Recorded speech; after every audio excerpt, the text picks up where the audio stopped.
अस्सलाम वालेकुम नाजरीन। आज एनालिसिस विद एजाज महर में हम बात करेंगे पाकिस्तान आइलैंड अथॉरिटी जो कायम की है फेडरल गवर्नमेंट ने, और सदर ममलिकत आरिफ अलवी साहब ने जो है छुपके से आर्डीनेंस जारी किया है।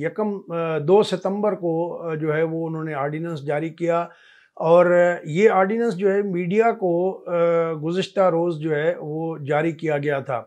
और इस आर्डीनेंस में के तहत जो अथॉरिटी कायम की गई है, उस अथॉरिटी को ये अख्तियार होगा कि पाकिस्तान के जितने भी जज़ीरे हैं उनको डेवलप करे। वहाँ पर जो है जो दूसरे इंटरनेशनल डोनर्स हैं, जो इन्वेस्टर्स हैं, उनके साथ मिल के एक नए शहर बसाने के हवाले से जो है उनको अख्तियार होगा। और ये जो अथॉरिटी है इसके कम से कम 5 और ज़्यादा से ज़्यादा 11 मेंबर्स होंगे, और अथॉरिटी के चेयरमैन जो है वो ग्रेड 22 का हाज़िर सर्विस अफसर या रिटायर्ड अफसर हो सकता है, और या कि फ़ौज का रिटायर्ड लेफ्टिनेंट जनरल का ओहदे का रखने वाला अफसर जो है वो इस अथॉरिटी के चेयरमैन होंगे। और 4 साल की उनकी मुद्दत होगी, जो कि 4 साल मज़ीद उसको बढ़ाया जा सकता है। फ़िलफ़ोर तो इसका मकसद जो है वो कराची में जो 2 जज़ीरे हैं, बुंदल और भंडार बेट जो हैं, जिनको आइलैंड्स जो हैं, वहाँ शहर बसाने की बात हो रही है। और इस अथॉरिटी को इतना मजाज कर दिया है कि पाकिस्तान की कोई अदालत भी इनसे किसी काम के बारे में पूछेगी नहीं। और जो वफाकी हुकूमत है, सूबाई हुकूमत है, या बल्दियाती इदारे हैं, पुलिस है, सारे इनकी मदद के पाबंद होंगे। और ये जो कानून है उससे तो अगर आप पढ़ें 25 सफ़हात पर मुश्तमिल इस आर्डीनेंस को, तो ऐसा मालूम होता है कि ये तो एक रियासत के अंदर रियासत कायम करने वाली बात है।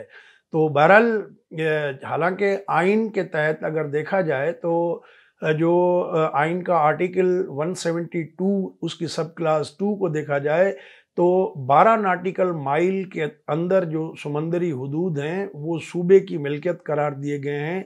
वहाँ पर इवन समंदर के अंदर भी अगर कोई चीज़ है, कुदरती वसाइल हैं, तो उस पे भी जो हक़ मालिकियत है वो सूबे का है।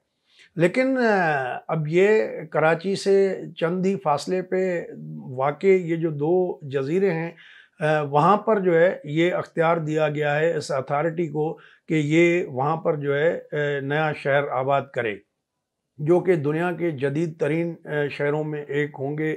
और उसमें दुनिया की टॉलेस्ट बिल्डिंग भी बनाने का एक मंसूबा था। और आपको याद हो अगर कि मलक रियाज ने जो है वो कोशिश की थी, और उन्होंने भी इस तरह की जो है वो शहर बसाने की बात हुई थी। सबसे पहले जनरल परवेज़ मुशर्रफ ने 2006 और 2007 में कोशिशें की थी, और उस पे सिंध से बड़ा रद्द-ए-अमल आया था, सिविल सोसाइटी का बड़ा रद्द-ए-अमल आया था, जिसके बाद फिर वो मामला आगे न बढ़ सका। फिर पाकिस्तान पीपल्स पार्टी की हुकूमत जो थी 2013 में, उन्होंने भी इस तरह की कोशिश की, लेकिन फिर भी सिंध की जो कौम परस्त जमातें हैं, सिंध की सिविल सोसाइटी है, उन्होंने ये इशू उठाया था कि इससे इन्वायरमेंटल डिग्रेडेशन होगी, और जो कुदरती एक माहौल वहाँ पर मौजूद है वो तबाह हो जाएगा। इसलिए जो है फ़िलहाल इस मंसूबे को जो नहीं करना चाहिए। लेकिन अब 2020 में इमरान खान साहब की हुकूमत ने जिस अंदाज से ये काम शुरू किया है, उससे तो ऐसा लगता है कि ये जो अथॉरिटी का क़याम है, ये सिंध और बलूचिस्तान के जितने जज़ीरे हैं उस पे एक कब्ज़े का प्रोग्राम बनाया हुआ है, जो कि सूबाई मिल्कियत है, उस पे वफाक जो है वो कब्ज़ा करना चाह रहा है। तो मेरे ख़्याल में इसकी भी मज़ाहमत हो रही है। और कल फ़िशर फ़ोक फ़ोरम की जानिब से सिंध में एक सेमिनार भी हुआ, जिसमें कौम परस्त जमातें, सिविल सोसाइटी के नुमाइंदे सब थे। उन्होंने इसकी मज़ाहमत का ऐलान किया है और कहा है कि वो तहरीक चलाएँगे, और ये जो बुंदल और भंडार एक जो जज़ीरे हैं, इन पे तरक्की के नाम पे तबाही जो है वो होने नहीं देंगे। क्योंकि अगर देखा जाए तो थाईलैंड में अगर आपको याद हो 2011 में ग़ालिबन जब सुनामी आया था, तो उसके बड़े ख़तरनाक भयानक नताइज हमने देखे क्योंकि इस तरह के जो साइक्लोन आते हैं या सुनामीज़ होती हैं, उनको रोकने के लिए इस तरह का जो नेचुरल ये जज़ीरे बन गए हैं, इन पे मैनग्रोव्स हैं, वहाँ पर जो है वो फ़िशिंग लाइफ है, सैकड़ों किस्म के मुख्तलिफ नायाब और अक़साम के जो परिंदे हैं, वो उनकी आमाजगाह है। ग्रीन टर्टल्स जो है उनकी आमाजगाह है। तो थाईलैंड ने भी अपनी तरक्की के नाम पे जब ये इस तरह के जज़ीरे ख़त्म किए, मैनग्रोव्स ख़त्म किए थे, तो वहाँ पर तबाही आई थी। अगर हम बर्मा को देखते हैं तो वहाँ पर भी उसी शिद्दत के ये जो सुनामी था, लेकिन बर्मा में तबाही इतनी नहीं हुई जितनी थाईलैंड में आई थी। तो बहरहाल अब जो है इसको गवर्नमेंट को सोचना होगा कि हमें ऐसी तरक्की नहीं चाहिए जो कुदरती माहौल को जो है डिस्टर्ब करे। और वैसे भी अब ये इस वक्त कोरोना वबा पूरी दुनिया में फैली हुई है, तो उसने दुनिया की तरक्की जो हुई तो उसका एक नेचर ने अपना एक इंतकाम भी लिया है।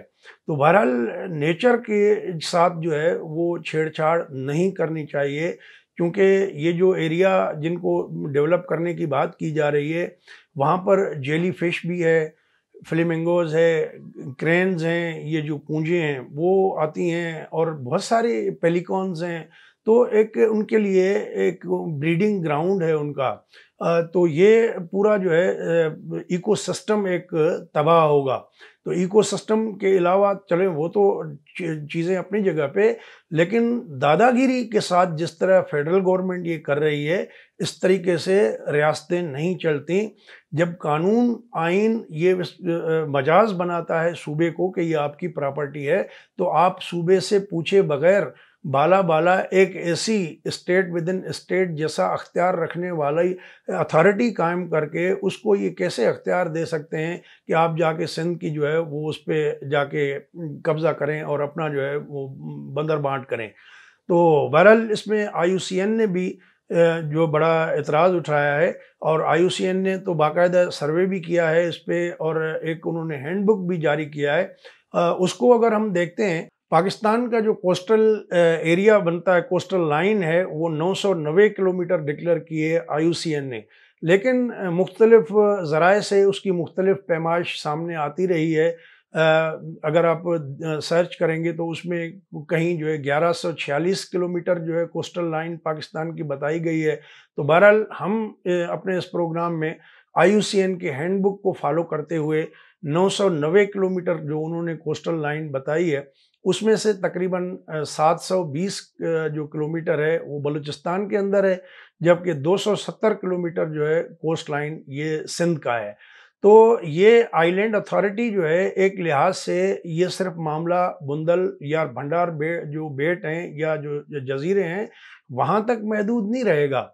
ये तो उनका इनिशिएटिव है, इनिशियल प्रोजेक्ट है। ये पूरा जो सिंध का बलूचिस्तान का बेल्ट है, कोस्टल बेल्ट, ये उस पे एक कब्ज़ा करने का जो मंसूबा है, जो आगे चल के इसके और भी सामने चीज़ें आती जाएंगी वक्त के साथ साथ। तो बहरहाल जो भी लोग वहाँ पर मौजूद हैं, इंडिजिनस पीपल हैं, उन लोगों को जो है एतमाद में लिए बिना, सूबाई अख्तियारी हुकूमत को एतमाद में लिए बिना इस तरह का जो है वो करना, मेरे ख़्याल में ये एक लिहाज से रियासत के किसी इदारे को ज़ेब नहीं देता। ये एक जंगल का कानून वाली बात हो जाएगी। तो बहरहाल जिस तरीके से हमने पहले भी बताया आपको कि इस अथॉरिटी को लातदाद और लामहदूद किस्म के अख्तियारात जो है वो तफवीज़ किए गए हैं। तो इससे जो है अब बहुत सारी मामलात जो है वो ख़राब होंगे। कराची के ये 2 जज़ीरे जो इसको डेवलप करने की बात की जा रही है, ये तकरीबन इनका रकबा जो है वो अगर मिलाया जाए तो 12,000 एकड़ बनती है, और तकरीबन 49 किलोमीटर का जो है ये हमचौरस ये एरिया है, जहाँ पर गवर्नमेंट जो है वो नए शहर बसाने की बात कर रही है। इसमें से बहुत सारे जो जज़ीरे हैं, वो जो माहिरीन हैं उनका कहना ये है कि दरियाए सिंध सदियों से जब समंदर में गिर रहा है, तो उसकी वजह से जो सिल्ट आ रही है ये जमा हो के जो है वो एक सबब ये भी है कि ये जज़ीरे नमूदार हुए समंदर के अंदर। तो वो जो इंडस डेल्टा है पूरा, ये पूरा एक नेचर का निज़ाम दरहम बरहम हो जाएगा इस मंसूबे के साथ। और इसमें पीपल्स पार्टी जो है वो खुद चूँकि 2013 में कोशिशें कर चुकी थी मलक रियाज़ को ये जज़ीरे देने के लिए, अब वो मुखालफत तो कर रहे हैं, लेकिन उनको वाज़े तौर पे इस बारे में अपनी पॉलिसी देनी पड़ेगी। सिर्फ ज़बानी कलामी बयान, मज़म्मती बयान तक जो है मामला नहीं रहना चाहिए। अगर वो वाकई संजीदा हैं इन जज़ीरों की मुखालफत के हवाले से, जिस तरह फेडरल गवर्नमेंट उन पर कब्ज़ा करना चाह रही है, तो ये मामला सिंध असम्बली में लाना चाहिए। सिंध असम्बली से एक करारदाद मंजूर करनी चाहिए इसके ख़िलाफ़ कि वफाक जो है कैसे कब्ज़ा कर रहा है सिंध के इन जो अमलाक हैं उनके ऊपर। और सबसे बड़ी बात, जो पाकिस्तान फ़िशर फ़ोक फ़ोरम इसकी जानिब से मज़ाहमत की जा रही है, और फ़िशर फ़ोक फ़ोरम के जो चेयरमैन हैं मोहम्मद अली शाह साहब, उनका कहना ये है कि तकरीबन जो सिंध में 8 लाख ख़ानदान ऐसे हैं जो माहीगीरी से वाबस्ता हैं, उनकी रोज़ी रोटी का जो ज़रिया है वो माहीगीरी है। तो जब ये शहर बनेगा तो डेफ़िनेटली वहाँ के करीब से भी इनको गुज़रने नहीं दिया जाएगा, और पूरा एक पैटर्न ही चेंज हो जाएगा जो आबी हयात है उनका। तो ये 8 लाख ख़ानदान जो है ये भूखे मरेंगे। तो इनके लिए भी जो है गवर्नमेंट को कोई मुतबादिल सोचना चाहिए, और उसके बगैर जो है इस तरह इस काम में हाथ नहीं डालना चाहिए। जैसा हमने आपको बताया कि ये जो अथॉरिटी कायम हुई है, इनको ये अख्तियार होगा कि वहाँ पर अगर मौजूद कोई गाँव है, कोई आबादी है, तो उनको जो है वो कब्ज़ागीर करार देके उनको वहाँ से हटाया जा सकता है। ना उन्हें कोई मुआवज़ा दिया जाएगा और न ही उन्हें जो है वो उनको कब्ज़ागीर समझा जाएगा। तो ये भी अजीब-सी बात है कि जो सदियों से लोग वहाँ अगर हैं, तो वो अपने आबा-ओ-अजदाद के ज़माने से बैठे हुए हैं, तो उनको आप जो है वो एक कब्ज़ागीर डिक्लेयर कर देते हैं। ये कौन-सा कानून है, ये कौन-सा रियासत है कि आपने जो इस तरह का अख्तियार दिया है इस अथॉरिटी को? और जैसे शुरू में हमने आपको बताया कि मलक रियाज़ से जब बात चली थी पीपल्स पार्टी की, तो मलक रियाज़ ने 11 मार्च 2013 को, एक जर्मन अमेरिकन हैं जो रियल एस्टेट के बड़े टाइकून हैं, उन्होंने मियामी फ्लोरिडा में भी बड़े-बड़े मंसूबे किए हैं, तो उनके साथ एक एमओयू साइन किया था और 20 अरब डॉलर की सरमायाकारी करने की बात हुई थी। तो सारी गेम जो है ये पैसे की है। थॉमस क्रीमर ने मियामी में जो टावर बिल्ड किया वो 44 मंजिला है, जिसमें 484 फीट उसकी ऊंचाई है, और 97 में जो है ये उन्होंने अमेरिकन जो है लोगों को हवाले किया था जिन्होंने भी बुकिंग की थी। और दूसरा उन्होंने मुरानो टावर जो है वो बिल्ड किया, वो 407 फीट ऊंचा है। तो ये दो बड़े उसकी कामयाबी थी, तो इसलिए मलक रियाज़ ने भी उनके साथ ये जॉइंट वेंचर करके ये जज़ीरे बिल्ड करने की बात की थी, क्योंकि उनको वहाँ जो समंदरी किनारे हैं उनके करीब जो है कंस्ट्रक्शन का वसी तजर्बा है।